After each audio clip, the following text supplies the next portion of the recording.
Eternal Secret King, Chapter 216. Bab 216, Situasi. Penatua Chen, kamu, seorang tetua sekte di samping memandangi tetua Chen yang baru saja menyerang Wen Xuan dengan mata melebar. Dia bertanya dengan bingung sebelum menyadari apa yang sedang terjadi. Namun, saat dia mengatakan itu, ekspresinya berubah dan akhirnya mengerti apa yang telah terjadi. Seseorang telah mengkhianati sekte itu. Orang itu adalah Penatua Chen di hadapannya yang tersembunyi di tengah-tengah mereka. Embusan udara dingin mengalir dari punggungnya saat sesepuh itu mundur secara naluriah. Menempatkan telapak tangannya di tas penyimpanannya, dia menarik jimat perlindungan. Namun, Penatua Chen bahkan lebih cepat. Saat serangannya gagal membunuh Wen Xuan, Penatua Chen segera menukar pedang terbangnya dan membuat segel dengan tangan kirinya, menghasilkan cahaya yang cemerlang. Berdebur, seni roh dan pedang terbang turun pada saat bersamaan. Reaksi tetua sekte itu sedikit lebih lambat dan tenggorokannya diiris oleh pedang sebelum dia bisa menghancurkan jimat pelindung itu. Ada kilatan darah, inti emas jatuh dari udara, kehidupan menghilang dari tubuhnya saat matanya dipenuhi dengan kemarahan dan frustrasi. Pengkhianat, Wen Xuan berteriak saat lengan bajunya bergoyang karena marah. Sejumlah besar energi roh hampir terwujud, melonjak seperti gelombang pasang dengan momentum yang menakutkan. Di dalam gelombang raksasa itu, bahkan ada cahaya tajam yang sulit dideteksi tersembunyi di dalamnya. Hehe, Penatua Chen tertawa aneh. Dengan serangan yang berhasil itu, dia berbalik untuk melarikan diri tanpa ragu dan segera menghancurkan jimat pelindung. Pada saat yang sama, Penatua Chen menyulap roh dengan tangannya, menyebabkan energi roh dari inti emas tahap akhir mengembun bersama secara instan. Melambaikan tangannya, cahaya meledak dan kabut naik. Bang, ledakan, ledakan, kabut bercahaya berbenturan dengan gelombang bergelombang, menciptakan dentuman yang memekakkan telinga. Gelombang energi roh Wen Xuan jelas lebih unggul dari cahaya Penatua Chen. Puff, ada suara garing seolah-olah ada sesuatu yang rusak. Ekspresi Penatua Chen berubah drastis saat dia berseru, luka berdarah telah muncul di lengannya. Tanpa sadar, penghalang pelindung di sekelilingnya ditembus oleh pedang terbang kelas atas yang berkilauan dengan cahaya roh. Pedang terbang bermutu tinggi itu tersembunyi di dalam gelombang energi roh itu. Misterius dan tak berbentuk, tidak ada yang menyadarinya saat muncul. Dentang, di seberang, seorang pria parubaya berjubah hitam mendengus dengan dingin. Dia mengambil setengah langkah ke depan dan mengetuk jarinya dengan ringan, menyebabkan pedang terbang melaju kencang. Melayang di udara, 4 sinar cahaya cemerlang keluar dari pedang. 4 pola roh, pedang terbang tingkat tinggi. Bertabrakan dengan pedang terbang kelas atas Wen Xuan, pedang terbang kelas tertinggi bersinar dengan cahaya roh, sulit untuk mengatakan siapa yang lebih unggul. Penatua Chen mengambil kesempatan untuk melarikan diri. Seluruh proses tampak sangat lambat pada narasi tetapi pada kenyataannya, itu terjadi dalam sekejap. Wen Xuan menyipitkan pandangannya dan memberi isyarat dengan lembut, mengirimkan pedang terbang kelas atas kembali kepadanya. Kultivasi inti emas berjubah hitam mirip dengan miliknya, keduanya berada di inti emas yang disempurnakan. Selanjutnya, Wen Xuan merasakan tekanan dari orang itu. Dari 10 inti emas yang aneh di ujung lainnya, 2 pembudidaya berjubah hitam yang berdiri di samping pembudidaya berjubah darah adalah yang terkuat. Kedua mata mereka dipenuhi dengan cahaya hijau redup yang terlihat sangat menyeramkan. Salah satunya adalah Golden Core yang baru saja menyerang. Orang lain memancarkan kisetan yang tebal. Dari aura itu, dia seharusnya menjadi roh iblis di alam inti emas. Setelah iblis mengolah inti dalam mereka, kulit, daging, tendon, tulang, sumsum, organ, fitur wajah, dan panca indera mereka akan mengalami transformasi lain. Transformasi ini akan meremajakan iblis dan memungkinkan mereka mengambil wujud manusia, berbicara dalam bahasa manusia. Keduanya adalah budak darah Tuan Blood Crow Palace yang dikirim untuk melindungi Tuan Muda, Yu Fei dan Peng Fei. Hampir tidak bisa melarikan diri, Penatua Chen tiba di samping kultivator berjubah darah. Dia memandang Wen Xuan dengan tatapan jahat dan dingin dan menggeram, seperti yang diharapkan dari Master Spirit Peak. Anda sudah berada di level 3 pedang ethereal. Mengesankan, mengesankan. Pedang ethereal adalah salah satu dari 3 keterampilan rahasia utama ethereal peak dan ada 3 level untuk itu. Tingkat 1, bayangan. Saat pedang terbang melesat maju, itu akan meninggalkan serangkaian bayangan di udara. Mustahil untuk membedakan antara kenyataan dan ilusi, itu efektif membingungkan musuh. Dulu ketika Feng Haoyu bertarung dengan Su Zimo, dia telah menguasai level 1, bayangan. Tingkat 2, kosong. Karena kecepatan ekstrim dari pedang terbang, itu akan hampir menyatu ke dalam kehampaan, berputar hampir tak terlihat dan seseorang akan kesulitan untuk melihatnya dengan mata telanjang mereka. Tingkat 3, halus. Pada titik ini, bukan hanya kecepatan pedang terbang yang akan mencapai puncaknya, menjadi kosong dan mustahil untuk dideteksi. Pada saat ini, pembudidaya akan mencapai tingkat penguasaan manipulasi pedang sehingga mereka dapat mengendalikannya sesuai keinginan pikiran mereka dengan kemampuan yang luar biasa. Sangat cepat dengan pedang kosong yang tidak dapat diprediksi, serangannya akan sangat halus. Level 3 adalah yang paling sulit untuk dibudidayakan. Di puncak ethereal, hanya inti emas yang telah menguasai pedang ethereal level 3 yang memenuhi syarat untuk menjadi master puncak roh. Selain itu, hampir setiap generasi Master Spirit Peak adalah yang terkuat dari Golden Core di Ethereal Peak. Meskipun dia dijaga oleh jimat pelindung, Penatua Chen juga terluka oleh pedang Wen Xuan. Jika Peng Fei tidak memblokir serangan kedua, Penatua Chen akan mati di tempat. Mengubah topik, Penatua Chen mencibir, namun, kalian semua harus mati di sini hari ini. Tidak akan ada yang bisa pergi. Anda dapat mencoba. Wen Xuan tidak takut, berdiri di udara di depan banyak murid puncak ethereal. Saat itu, Wen Xuan, Penatua Yu, dan tetua sekte lainnya adalah satu-satunya inti emas di sisi puncak ethereal. Di pihak lawan, termasuk Penatua Chen, ada 11 inti emas. Tiba-tiba, situasi lain terjadi. Feng Haoyu, yang berada di tengah kerumunan, tiba-tiba menyerang. 3 pola roh muncul di pedangnya, itu adalah pedang terbang kelas atas. Itu melesat melalui kerumunan, menyebabkan darah tumpah. Salah satu dari 3 murid warisan besar, Luo Yi, yang berdiri tidak jauh dari Feng Haoyu tidak bereaksi tepat waktu. Keheranan memenuhi matanya saat kepalanya terpotong. Sampai saat kematiannya, dia masih belum menyadari apa yang telah terjadi. Serangan itu menuai nyawa. Murid demi murid runtuh dalam genangan darah, tidak dapat beristirahat dengan tenang. Banyak murid puncak ethereal tidak siap sedikit pun. Meskipun Su Zimo telah memperingatkan dengan keras sebelumnya, pengkhianatan Penatua Chen masih menyebabkan kematian seorang tetua sekte. Saat Wen Xuan mengambil tindakan, bentrokan sengit antara 2 inti emas menarik perhatian semua orang. Su Zimo merasakan kulit kepalanya kesemutan saat dia menonton dengan gigi terkatup. Niat membunuh yang membunuh muncul di dalam hatinya dan matanya dipenuhi dengan rasa dingin yang tak terbatas, menyebabkan aura yang sangat menakutkan keluar dari tubuhnya. Pada kenyataannya, Su Zimo secara samar-samar telah menebak bahwa Penatua Chen dan Feng Haoyu adalah mata-matanya. Namun, itu hanya spekulasinya. Selain itu, Su Zimo tidak tahu apakah ada pengkhianat lain selain mereka berdua. Itulah mengapa Su Zimo mengingatkan semua orang untuk bubar karena ada mata-mata di sekte tersebut. Dia tidak pernah menyangka bahwa pengingatnya masih gagal untuk menyelamatkan sesama rekan sekte yang telah meninggal. Mereka yang meninggal adalah yang berdiri paling dekat dengan Feng Haoyu. Dengan kata lain, mereka adalah pengikut kelompok Feng Haoyu. Saat ini, Feng Haoyu menebas mereka tanpa ampun tanpa ragu, matanya hanya dipenuhi dengan kedinginan dan kekejaman. Wajah Feng Haoyu yang awalnya tampan sekarang sangat mengerikan dan mengancam. Di antara mereka, yang paling menderita adalah Master Spirit Peak, Wen Xuan. Feng Haoyu adalah seseorang yang dianggap sebagai murid pribadinya dan memberikan pelajaran seumur hidupnya. Bahkan pedang terbang kelas atas di tangan Feng Haoyu adalah hadiah dari Wen Xuan. Kebanyakan penggarap pendirian yayasan hanya akan memiliki tidak lebih dari pedang terbang kelas menengah. Bahkan sebagai Master Spirit Peak, Wen Xuan hanya menggunakan pedang terbang kelas atas juga. Fakta bahwa dia memberi Feng Haoyu pedang terbang kelas atas adalah bukti betapa dia sangat menghargai dan mencintai yang terakhir. Dan lagi, Eternal Secret King, Chapter 217. Bab 217, Bentrokan Fenomena. Haoyu, aku tidak memperlakukanmu dengan buruk dan sekte kami juga tidak mengecewakanmu. Mengapa? Beri saya alasan mengapa Anda mengkhianati sekte itu. Wen Xuan berbalik, gemetar saat tatapannya memancarkan amarah, keterkejutan, kebingungan, dan kekecewaan yang mendalam. Pengkhianatan Penatua Chen tidak menghancurkan Wen Xuan. Namun, pengkhianatan Feng Haoyu merupakan pukulan besar bagi mental Wen Xuan. Kembali ketika Feng Haoyu hanya berada di alam kondensasi Qi, Wen Xuan meminta Master Sekte untuk memberikan pedang etiril kepada Feng Haoyu terlebih dahulu. Di dalam sekte dalam, selain 3 murid warisan besar, Feng Haoyu adalah satu-satunya penggarap pendirian yayasan yang telah mempelajari ketiga keterampilan rahasia utama. Mengkhianati. Feng Haoyu mencemooh dengan dingin, aku bukan berasal dari puncak etiril. Alasan mengapa saya bergabung dengan etiril Peak hanya untuk mempelajari 3 keterampilan rahasia utama. Dengan kata lain, aku tidak pernah menganggapmu sebagai tuanku. Murid yang berdosa, Wen Xuan berteriak dengan dingin, aku akan membunuhmu hari ini. Kita akan membicarakannya jika kamu bisa bertahan hari ini, anjing tua, ejek Feng Haoyu. Tiba-tiba, kedua tetua di samping Wen Xuan berseru, hati-hati. Penatua Yu dan tetua sekte lainnya menyerang secara bersamaan untuk mencegat 2 pedang terbang yang masuk. Swosh, swosh. Saat itu, Peng Fei, inti emas di samping kultivator berjubah darah, tiba-tiba melangkah maju. Ekspresinya sedingin es dan energi roh di sekelilingnya mulai melonjak. Embusan angin liar yang menyeramkan muncul di sekitar Peng Fei, melolong saat pasir menutupi langit. Ketika dia melihat itu, ekspresi Penatua Yu berubah drastis. Murid tetua sekte lainnya mengerut dengan keras dan gerakannya melambat. Pedang terbangnya tersapu angin hitam dan suara pasir halus yang tak terhitung jumlahnya menghantam pedang bisa terdengar. Melekat, dentang, retakan. Hampir dalam sekejap mata, pedang terbang itu hancur dan cahaya rohnya meredup, jatuh dari langit. Pedang terbang bermutu tinggi itu tidak bisa bertahan lebih dari 1 tarikan napas di dalam angin hitam itu. Saat melihat itu, Su Zimo terkejut. Ekspresi Penatua Yu berubah mengerikan saat dia berkata perlahan, fenomena inti emas, angin hitam mengkorosi tulang. Jadi, itu adalah fenomena inti emas. Su Zimo diam-diam terdiam. Meskipun dia telah mendengar tentang betapa menakutkannya fenomena inti emas, ini adalah pertama kalinya dia melihatnya. Dari Golden Core, hanya sedikit yang bisa mengembangkan fenomena Golden Core. Mereka yang memiliki fenomena inti emas dapat menghancurkan inti emas manapun tanpa fenomena. Baik itu di alam kondensasi Qi, pendirian yayasan, atau inti emas, sumber energinya adalah Qi roh dan energi. Metode yang mereka gunakan untuk berkultivasi dan membunuh semuanya adalah seni roh. Fenomena inti emas adalah lambang dari semua seni roh. Itu berkuasa di semua seni roh. Oleh karena itu, mereka yang memiliki fenomena Golden Core di bawah alam Naschen Soul semuanya adalah Golden Core Perfected Beings terkuat. Pergi ke neraka. Suara Peng Fei sedingin es saat dia melambaikan lengan bajunya, menyebabkan pusaran besar terbentuk di dalam angin hitam. Itu seperti binatang purba yang membuka mulutnya, mengancam untuk melahap sesepuh sekte puncak etiril di dalamnya. Wen Xuan ingin menyelamatkannya, tapi sudah terlambat. Patah. Jimat perlindungan pada sesepuh sekte hancur seketika. Ah, jeritan mengental darah bisa terdengar. Melawan angin hitam, tubuh sesepuh sekte mulai menghilang. Dalam beberapa detik, hanya ada kerangka hitam pekat tanpa tanda-tanda kehidupan yang tersisa. Ah, itu adalah jeritan lain. Inti emas istana gagak darah tiba-tiba dilanda hujan, menyebabkan lubang berlumuran darah yang tak terhitung jumlahnya muncul di sekujur tubuhnya. Penuh dengan lubang, pandangan orang itu redup saat dia jatuh dari langit, jelas dia tidak akan bisa bertahan. Peter Pater. Saat itulah semua orang mendengar suara hujan turun.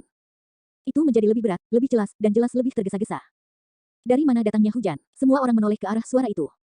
Di sekitar Wen Xuan, tiba-tiba turun hujan kucing dan anjing dengan hujan lebat. Tetesan air hujan sepanjang pedang, memancarkan ketajaman yang sangat kuat. Fenomena inti emas, hujan pedang etiril. Terhadap fenomena inti emas Wen Xuan, inti emas dari istana gagak darah tidak berdaya dan binasa di tempat juga.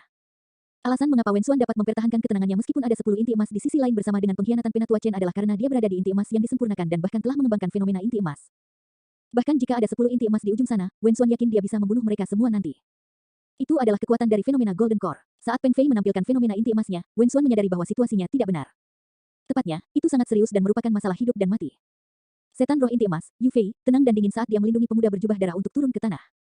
Mencemooh dengan dingin, pemuda berjubah darah itu melambaikan tangannya. Pisahkan medan perang, Peng Fei. Bunuh 2 inti emas yang tersisa di udara sesegera mungkin dan serahkan sisa penggarap pendirian yayasan kepada kami. Dipahami, Peng Fei, yang berada di udara, mengangguk. Di tanah, ratusan penggarap pendirian yayasan dari Blood Crow Palace melilit Yu Fei dan pemuda berjubah darah, menyerbu ke arah banyak murid puncak etiril. Jangan bertengkar, cepat keluar dari pengepungan dan beritahu sekte. Ketika dia melihat itu, Wen Xuan berteriak dan memberi perintah dengan tegas. Saat ini, dia dan Penatua Yu hampir tidak bisa menjaga diri mereka sendiri, mereka tidak bisa keluar dan memberikan dukungan. Apa yang dimaksud pemuda berjubah darah dengan membelah medan perang adalah agar Peng Fei dan inti emas lainnya menahan dan membunuh Wen Xuan dan Penatua Yu di udara. Penggarap pendirian yayasan lainnya kemudian akan membantai semua orang di tanah. Dengan begitu, baik itu dalam hal pertarungan antara Golden Core atau penggarap pendirian yayasan, Blood Crow Palace akan memiliki keuntungan penuh atas situasi tersebut. Keluar dari pengepungan, pemuda berjubah darah mengangkat kepalanya dan tertawa terbahak-bahak. Berhenti bermimpi. Aku tidak berniat membiarkan kalian meninggalkan tempat ini hidup-hidup hari ini. Tak satu pun dari Anda akan melarikan diri. Bang, bang, bang. Pada saat itu, angin hitam pengkorosi tulang Peng Fei bertabrakan dengan hujan pedang etiril Wen Xuan dan menciptakan dentuman yang memekakkan telinga.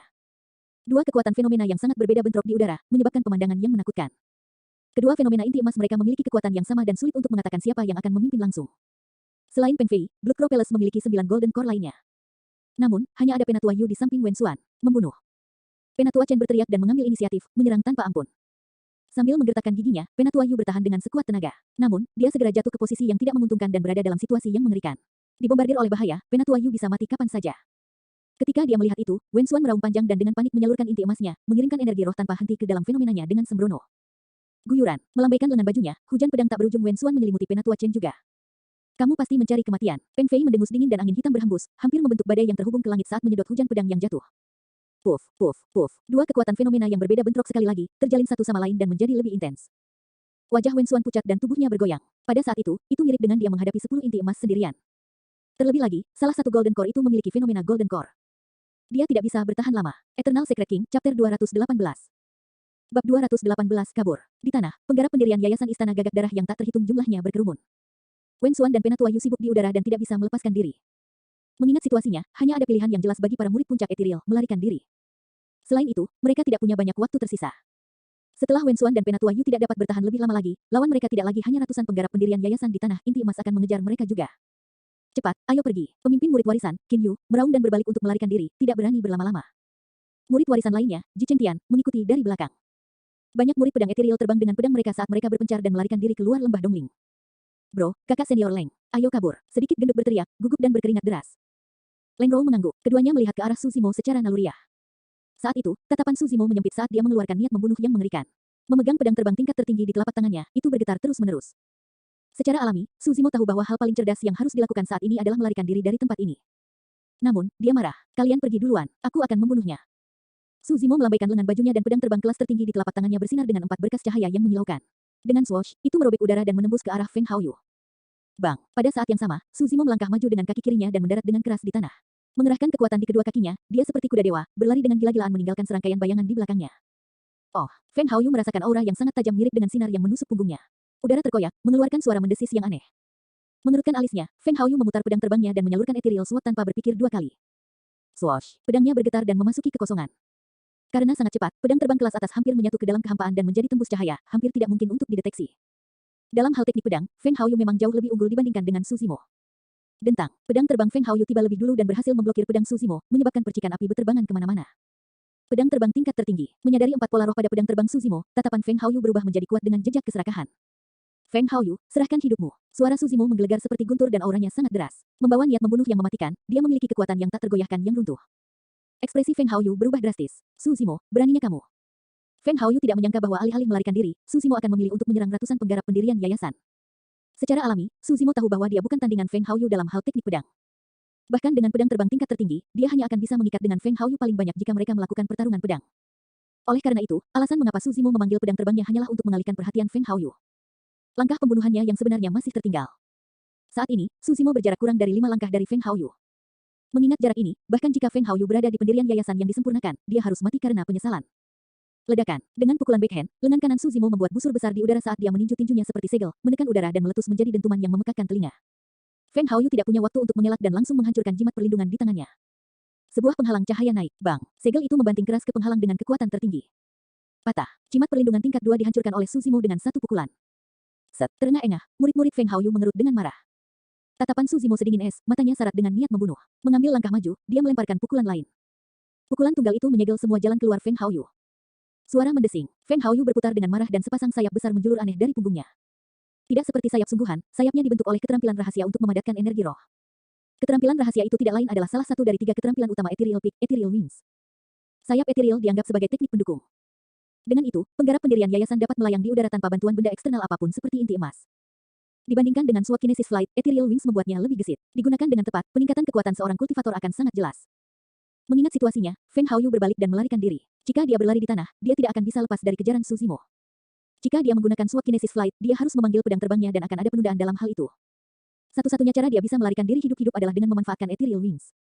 Desir, sayap mengepak saat Feng Haoyu membubung ke langit dan melesat di udara. Perubahan itu benar-benar melebihi harapan Su Zimo. Melihat bahwa dia akan meninju ke udara, Su Zimo menginjak tanah dan melompat ke langit dengan memanfaatkan gaya pantulan. Mereti. Pada saat yang sama, tendon dan tulangnya beresonansi pada saat yang sama dan lengan kanannya tiba-tiba melebar menjadi satu kaki. Menggunakan tinjunya seperti telapak tangan, dia meraih punggung Feng Haoyu. Sing, darah memenuhi udara. Ah, teriakan tragis terdengar di udara. Sepotong besar daging robek dari kaki kiri Feng Haoyu, memperlihatkan tulang dan tendonnya dengan cara yang mengejutkan. Jika Feng Haoyu lebih lambat, seluruh hatinya akan terkoyak. Su Zimo mendarat di tanah. Mengepakkan sayap eterealnya, wajah Feng Haoyu pucat dan keringat dingin mengalir di wajahnya. Dia melarikan diri ke sisi pemuda berjubah darah, terengah-engah saat dia melihat ke belakang dengan rasa takut yang masih ada. Pada saat itu, ratusan penggarap pendirian yayasan dari Blood Crow Palace telah bergegas, menyebabkan pedang terbang dan seni roh turun hujan. Pemuda berjubah darah itu bukan satu-satunya di samping Feng Haoyu, ada juga roh iblis inti emas. Tidak praktis lagi bagi Su Zimo untuk bergegas dan membunuh Feng Haoyu. Sambil menggertakkan giginya, dia mundur. Swoosh. Pedang terbang tingkat tertinggi merobek kekosongan dan kembali ke sisi Su Zimo sambil membunuh penggarap pendirian yayasan pada saat yang sama. Bang, penggarap pendirian yayasan lainnya bergegas mendekat dan disambut dengan pukulan biasa oleh Su Zimo yang menyebabkan seluruh tubuhnya meledak saat dia mati di tempat. Guyuran, mengaduk garis darahnya, suara tsunami yang mengerikan datang dari dalam tubuh Su Zimo, menyembur dengan cepat dengan cara yang menakutkan. Di kerumunan besar, Su Zimo seperti iblis kuno dengan aura yang luar biasa. Puff, puff, puff, dia melangkah maju dengan Plow Heaven Stride. Seketika, banyak pembudidaya di depannya meledak di tempat saat daging mereka berceceran, tidak menyisakan apa-apa selain mayat dan aliran darah di tanah. Menginjak mayat dan sungai darah, Su Zimo seperti dewa kematian, menyerbu ke arah luar lembah Dongling. Oh, tidak jauh dari sana, tatapan pemuda berjubah darah mendarat di Su Zimo. Dia berseru pelan sambil melihat dengan rasa ingin tahu. Sungguh garis keturunan yang kuat, menarik, siapa itu? Pemuda berjubah darah itu bertanya. Meneguk, Feng Haoyu menjawab dengan suara yang dalam, itu Su Zimo. Dialah yang membunuh budak darahmu di luar kota Linfeng.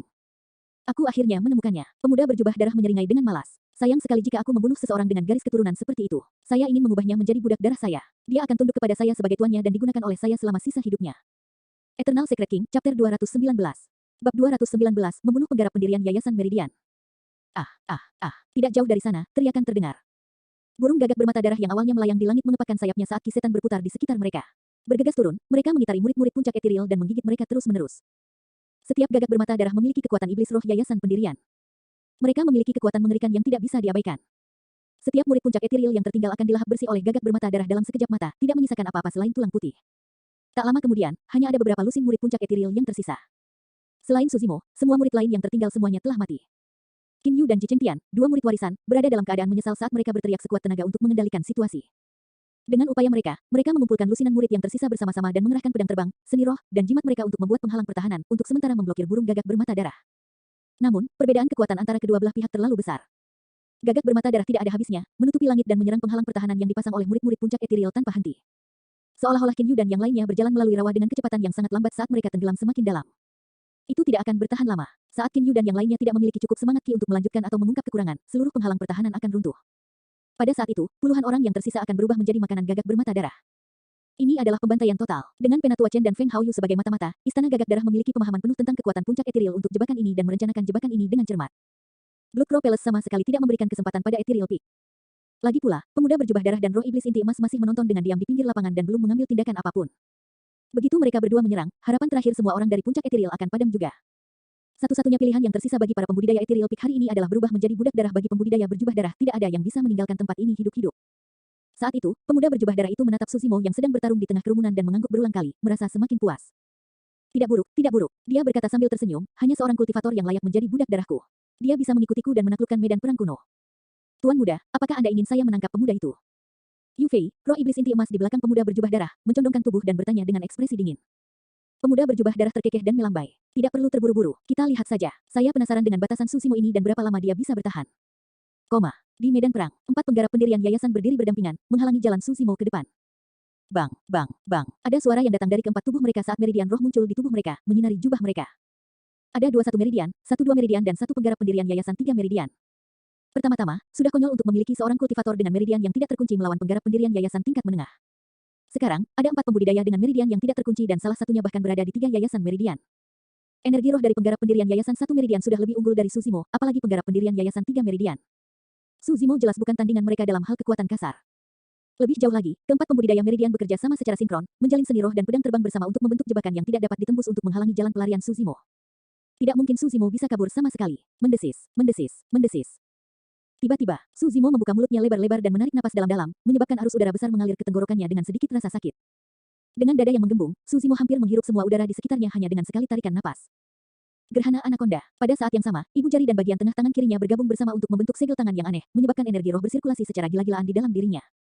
Meskipun Fin Suppression Seal sangat kuat, itu menghabiskan terlalu banyak energi roh. Begitu dia menggunakan gerakan itu, Suzimo hampir tidak memiliki energi roh. Itu juga mengapa dia menunggu sampai sekarang sebelum melepaskannya. Segel penindasan iblis. Telapak tangan emas raksasa turun dari langit. Pola pada telapak tangan dapat dilihat dengan jelas karena memancarkan cahaya keemasan dan menembus lapisan kabut, menghancurkan tubuh banyak burung gagak bermata darah yang dilewatinya. Oh, keempat pembudidaya Meridian menyipitkan pandangan mereka dan langsung menyadari betapa hebatnya segel tangan itu. Namun, mereka berempat terdiri. Dengan penglihatan mereka, mereka dapat menyimpulkan bahwa meskipun kekuatan segel tangan itu sangat besar, energi roh dalam tubuh Suzimo terlalu sedikit. Dia tidak dapat melepaskan kekuatan penuh dari Fin Suppression Seal. Kekuatan gabungan dari mereka berempat akan cukup untuk menghancurkan segel penindasan iblis. Seni abadi terbang, tinju modal langit, frost perak. Jari yang merobek awan. Mereka berempat melepaskan seni roh mereka pada saat yang sama, mengarahkannya ke telapak emas raksasa yang turun dari langit. Saat itu, Suzimo membuka mulutnya dan meraung. Membunuh. Suaranya seperti guntur, menggelegar menembus kerumunan. Para pembudidaya lainnya membeku sesaat. Empat pembudidaya Meridian di depannya sedikit gemetar dan energi roh di tangan mereka hampir menyebar. Secara alami, kekuatan seni roh mereka tidak dapat digunakan sepenuhnya.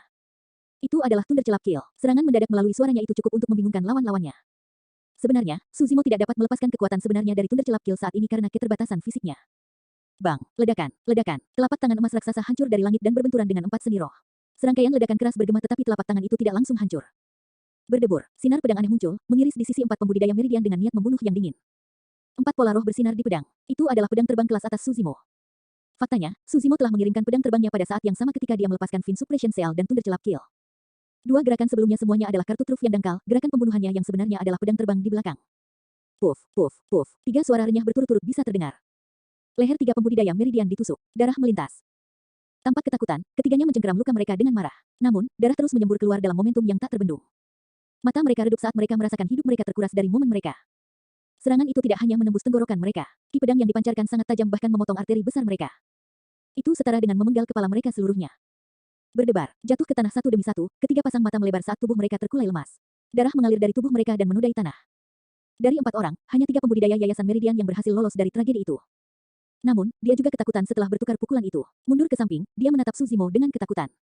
Jika dia tidak mengalaminya sendiri, ini benar-benar tak terbayangkan. Untuk berpikir bahwa penggarap pendirian Yayasan tahap menengah akan dapat membunuh penggarap pendirian Yayasan Meridian dengan menggunakan begitu banyak gerakan pembunuhan rahasia. Jika seseorang seperti itu berkultivasi ke keadaan pendirian Yayasan Meridian, seberapa menakutkankah kekuatan tempurnya? Eternal Secret King, Chapter 220. Bab 220, Murka Guntur. Meski bentrokan antara kedua belah pihak tampak singkat, itu dipenuhi dengan seni roh, bentrokan keterampilan rahasia, dan perang psikologis. Mengingat medan perang atau lingkungan lain, Suzimo mungkin tidak bisa menang. Selain itu, dia hampir tidak memiliki energi roh setelah melepaskan Fin Suppression Seal. Saat itu, kulit kepala Suzimo kesemutan saat dia merasakan bahaya. Dia menyadari bahwa dia telah menjadi sasaran. Selain itu, orang itu sangat kuat dan bukan seseorang yang bisa dia lawan. Itu adalah ahli inti emas. Bisa jadi inti emas yang melawan Wensuan dan tetua Yu di udara atau roh iblis inti emas yang berdiri di samping pemuda berjubah darah. Suzimo menghirup udara dalam-dalam dan berusaha keras menenangkan diri. Menerobos pengepungan, dia melesat sampai dia berada di luar Qin Yu dan yang lainnya. Gak, gak. Banyak gagak bermata darah menangkap aroma darah segar dan mengeluarkan tangisan yang tidak menyenangkan saat mereka menyerbu ke arah Suzimo dalam jumlah ratusan. Burung gagak bermata darah itu semuanya adalah iblis roh dengan tubuh yang kuat. Mereka merupakan ancaman besar bagi Qin Yu dan penggarap pendirian yayasan lainnya. Qin Yu dan yang lainnya tidak berani membiarkan gagak bermata darah mendekat sama sekali. Namun, tubuh Suzimo jauh lebih kuat daripada gagak bermata darah biasa itu. Bahkan jika lebih banyak gagak bermata darah mengelilinginya, mereka mungkin tidak dapat melukainya. Tidaklah berlebihan untuk mengklaim bahwa meskipun Suzimo adalah manusia, bahkan fisik binatang iblis purba yang tersisa mungkin tidak dapat menandinginya. Bahkan melawan binatang buas berdarah murni, tubuh dan garis keturunan Suzimo lebih unggul. Ekspresi Suzimo tidak berubah saat melihat burung gagak bermata darah berkerumun ke arahnya. Suara auman harimau dan macan tutul di samping gemuruh-gemuruh bergema keluar dari tubuhnya. Guyuran, bang, ledakan, ledakan. Burung gagak bermata darah tidak hanya tidak takut dengan garis keturunan yang begitu tangguh, cahaya optimis di mata mereka semakin terang saat mereka berubah menjadi lebih ganas. Mereka melihat Suzimo tidak lebih dari sepotong tonik yang enak. Lagi pula, gagak bermata darah hanyalah binatang iblis biasa. Bagaimana mereka bisa memiliki kesempatan untuk melahap daging binatang sisa purba atau binatang buas berdarah murni setiap hari? Suzimo di sisi lain adalah binatang buas berdarah murni yang hidup tepat di depan mereka. Selama mereka bisa memakan sepotong daging Suzimo dan meminum seteguk darahnya, kekuatan mereka akan meningkat secara signifikan. Kawan, ketika dia melihat itu, si kecil gendut berseru. Namun, suaranya tenggelam oleh tangisan gagak bermata darah yang tak ada habisnya dan tidak bisa didengar. Jantung Leng Rou berdetak kencang dan tatapannya meredup. Mereka tahu betul betapa menakutkannya gagak bermata darah itu. Tak satu pun dari pembudidaya yang tertinggal bisa lolos dari dimakan hidup-hidup oleh binatang buas itu. Jadi bagaimana jika Suzimo kuat dalam pertarungan jarak dekat? Bagaimanapun juga dia adalah manusia. Bagaimana dia bisa menahan begitu banyak gagak bermata darah? Sedikit gemuk dan Leng Rou hanya bisa menonton tanpa daya saat gagak bermata darah mengerumuni Suzimo, menenggelamkannya di tengah-tengah mereka. Lupakan. Leng Rou menghela nafas ke dalam dan menggelengkan kepalanya. Mereka juga tidak bisa bertahan lebih lama lagi. Perlawanan mereka hanyalah jeda sesaat. Tak lama kemudian, mereka akan berakhir dalam keadaan tragis yang sama. Kecewa, Leng Rou mengalihkan arah pedang terbangnya dan bersiap untuk bunuh diri. Dia tidak ingin mengalami dicabik-cabik oleh gagak bermata darah sampai dia tidak bisa dikenali. Daripada itu, dia lebih suka melakukannya sendiri. Saat itu, suara aneh keluar dari gagak bermata darah yang mengelilingi Suzimo. Mereti, kilatan petir tak berujung meledak dari tubuh Suzimo dengan cara yang menyilaukan. Patah, guntur menggelegar, petir tebal ditembak jatuh dari langit, terhubung ke tubuh Suzimo tanpa menghilang untuk waktu yang lama seolah-olah dia adalah penghubung ke surga. Di tengah segalanya, petir yang menyilaukan menyebar ke segala arah dari Suzimo seperti ular sanca. Mereka melonjak dengan liar, seolah membentuk lautan petir dengan gelombang yang mengamuk, menyelimuti burung gagak bermata darah di tengahnya. Kekuatan guntur adalah yang paling menakutkan di antara berbagai kekuatan.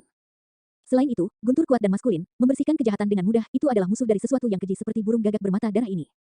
Di bawah sapuan lautan petir, gagak bermata darah berteriak tragis saat mereka jatuh dari langit, tertutup asap tebal.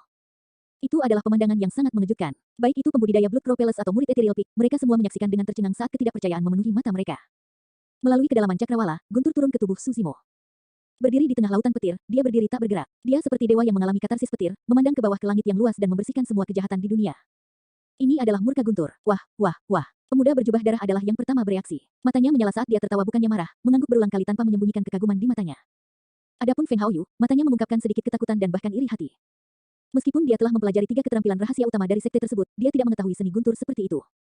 Iblis roh inti emas, Yu Fei, memiliki ekspresi acuh tak acuh saat dia memandang dengan dingin. Tidak peduli trik apa yang Suzy memiliki, itu tidak mempengaruhi situasi saat ini sama sekali. Inti emas dan penggarap pendirian yayasan adalah dunia dengan perbedaan yang tidak dapat ditutup. Selama dia bergerak, Suzimo tidak akan bisa melawan. Baiklah, serangkaian sorakan pecah dari kerumunan Ethereal Peak. Setelah serangan Suzimo, jumlah burung gagak bermata darah menurun dengan cepat dan itu mengurangi tekanan pada Qin Yu dan yang lainnya secara signifikan. Suzimo, aku akan menawarkanmu kesempatan untuk hidup. Jadilah budak darahku. Saat itu, pemuda berjubah darah berjalan menuju Suzimo. Langkahnya tidak tergesa-gesa dan nadanya tenang. Namun, itu membawa sedikit kekuatan yang tidak perlu dipertanyakan lagi. Berbalik, tatapan Suzimo berhenti sejenak pada pemuda berjubah darah itu. Bagi orang-orang di Ethereal Peak, situasi di depan mereka adalah jebakan maut. Tapi tepat pada saat itu, Suzimo samar-samar merasakan bahwa ada secercah kehidupan dalam jebakan maut ini. Pemuda berjubah darah memiliki status yang sangat tinggi dan roh iblis inti emas tidak meninggalkan sisinya sama sekali, menjaga seperti bayangan.